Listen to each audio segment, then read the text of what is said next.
Mojan Penjoni. Tadi kita mulai kemudian ubah udah ubah kasih. Ini orang tahu ini juga. Kemudian ubah udah ubah kasih bayar. Kemudian ubah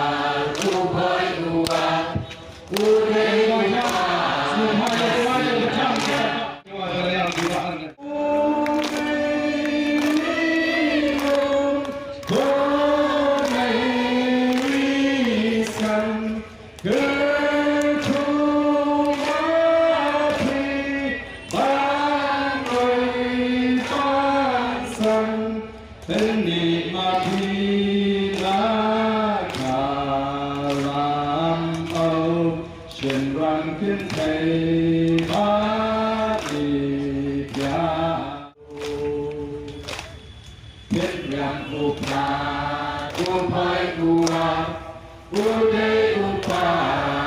kasih bayar kendiang upah ubah uang udah